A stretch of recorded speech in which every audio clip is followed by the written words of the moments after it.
Hello, my name is Imogen. Just wait for that truck. Being very rude. Hello, my name is Imogen.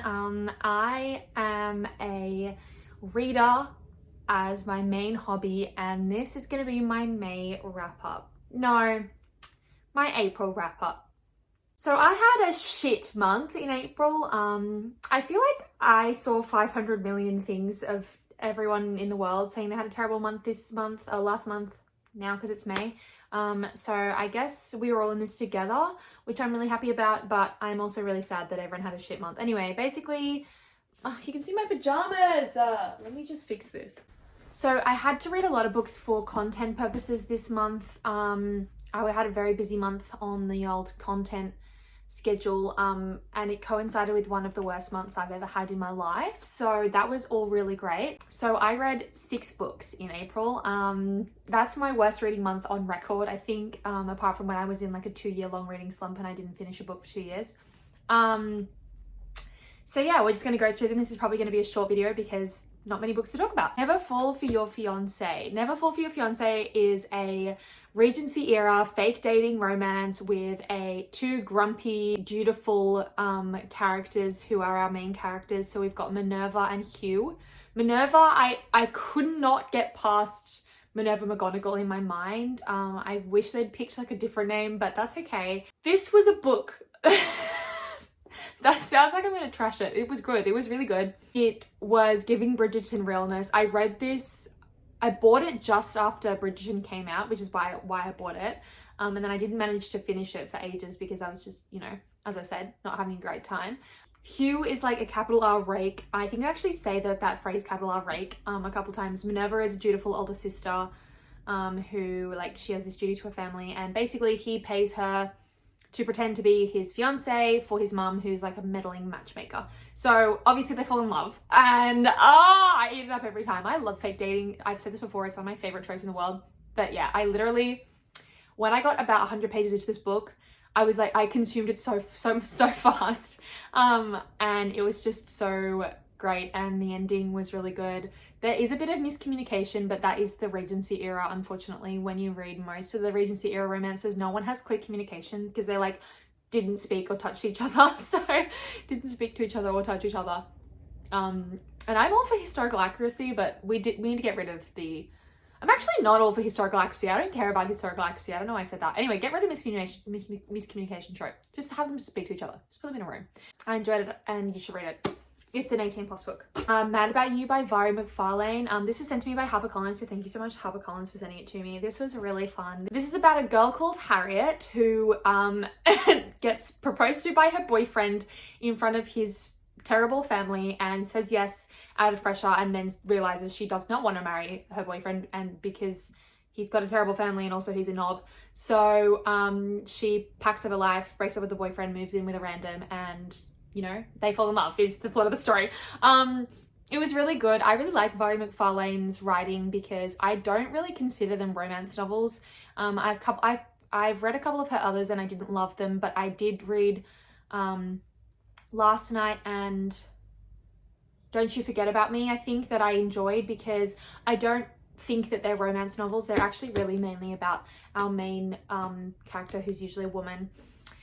So for this, I really think it was more about like Harriet's story, and although Cal was like so slay queen girl bossing his role as the love interest, I don't really think you should go into it with the idea that it's going to be a romance. That being said, it does have some great tropes. It's like kind of enemies to lovers, not enemies, but they're like, I guess they kind of like bicker, forced proximity because they live in the same house. There is a little bit of like toxic masculinity from her ex-fiance, and Cal is a king and he doesn't like believe in that. Anyway, yeah, so it was really good, and I did a post about it on my TikTok as well, and yeah, I'd read it again.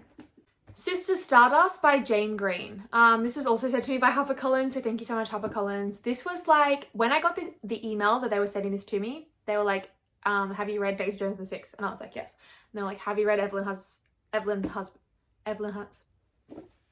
have you read The Seven Husbands of Evelyn Hugo? And I was like, I have. and I loved it. And they were like, okay, well, slay, because you're gonna love this. So this is like a historical fiction set in a couple different places, but mainly in Marrakesh. It's got some real life people in it and some, like, Mick Jagger I think is in it, and then there's like some made up people as well. It had very, very like fantastical, almost romanticizing the time period from our main character Claire. But I really enjoyed it. I'd really recommend it. It made me feel like, I guess, like nostalgic, I guess. Like it made me feel, I was like, oh wow, I wish I'd consumed more media about this before. That being said, it's not all true, obviously, because it is a historical fiction being the key word. But yeah, I really liked it, really recommended it. It's 18+. The Embroidered Book by Kate Hartfield. This was like a chunky book. I also received this from HarperCollins, so thank you so much, HarperCollins. This was fucking fantastic. I think, well, I'll get to my favorite book of the month, but this was my second favorite book of the month. It's really long. It was really fantastic. It follows two sisters who are somewhat magical, or they have this book that they found when they were kids that has magic in it and allows them to perform magic, and it's set in the 1760s. One of the sisters is Marie Antoinette. Now, I don't know if I've ever talked about my love for Marie Antoinette before, but I find Marie Antoinette and the French Revolution so interesting, and it's one of my favorite things that I studied in history. And so and I obviously did not realize this, even though it says it on the back that it's Marie Antoinette. I obviously am just an idiot and didn't realize this, because when it was revealed that she changed her name from Antoine to Marie Antoinette, I was like, oh, like the Marie Antoinette. Or maybe I just saw it and was like, oh, she's just a different Marie Antoinette. Anyway, yeah, this is like drama, romance, magic. It was so fantastic. It was really long, but it was so worth it. I really, really enjoyed it. I would definitely recommend it. And yeah. Stardust by Neil Gaiman. Sorry, this was my favorite book of the month. I haven't read much Neil Gaiman. I've read Coraline, obviously, and that's it. But I've seen this movie 5 million times, and it's on my top 30 movies of all time. It's different from the movie, the book, but it honestly, I think the book is better, and I don't say that lightly. I mean, yeah, as I said, Stardust is one of my favorite movies of all time, and it has been since I was a little child. But this was just so good, and I really enjoyed it, and I loved it. And Tristan, I love him, and the star, everything about this like magical journey, oh my god, it was so fucking good, and I can't recommend it enough. If you don't already, it's about this guy called Tristan who lives in this little town, and on the border of this town is a wall, a little stone wall, and they say no humans can go through the little hole in the wall, because on the other side is the capital F fairy world. And basically Tristan's in love with this woman in the village, and he's like, what will it take for you to marry me? And she's like, see that falling star? Bring it to me and I'll marry you and I'll love you forever. And he's like, okay, bet. And he literally goes and finds the star, and it turns out to be a woman. And then him and the star go on a crazy long adventure, and it's just so good, and it's so whimsical and so magical, and I was like, every second of this book. And look at the cover, like, look at the spine. It's gorgeous. Anyway, I definitely recommend this. It's definitely my favorite book of the month. Yeah. Lastly, If We Were Villains by ML Rio. I'm counting this in my April reads, even though I technically finished it this morning on May 1st, because it was my April book club pick for my book club. The link is in my link tree if you want to join our book club. This was so good. I was expecting it to be way more insufferable, because a lot of people compare it to Secret History, and I found The Secret History insufferable.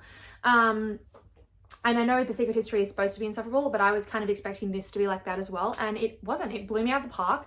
I literally couldn't stop reading, and I usually quite struggle to immerse myself in dark academia stories where they don't really give you a lot of like context. Like, they just kind of start in talking about Shakespeare, and I was like, I don't know what this means. So I usually struggle with things like that, but not with this. I was like hooked from the first page, and so much happened, and it was so good, and all the plot twists and all the reveals were fantastic and so well done, and I really, really enjoyed it. And yeah, I mean, I just really enjoyed it. I don't want to say too much because I don't want to give away too much, but all of the characters were so good, and all of the, well, not good, they were all terrible people, but like all of the characterization was amazing.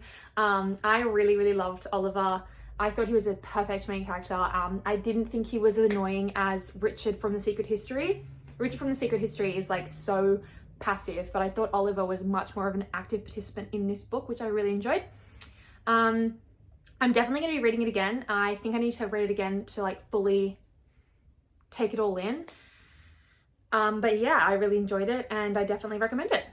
So those are the 6 books that I read this month. I thank you so much to HarperCollins for sending some of these books to me. I really did enjoy them. I wouldn't talk about them if I didn't enjoy them, so you don't have to worry about that. But yeah, I had a terrible month, and it's all coming up, Imogen, in May. I do have all of my assessments due, my final assessments due, but that actually makes me read more because I'm like actively procrastinating. So I think I'll be reading a lot in May.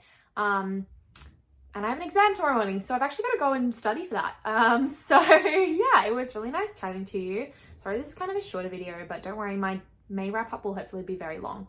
And then we've got June, and in June I'm going to England and Paris. I'm so excited. So yeah, I don't think I'll be reading heaps in June because I'll be traveling, I'll be busy. But we'll see. Anyway, yeah, it was really nice chatting to you, and I hope we can chat again soon because we have good chats.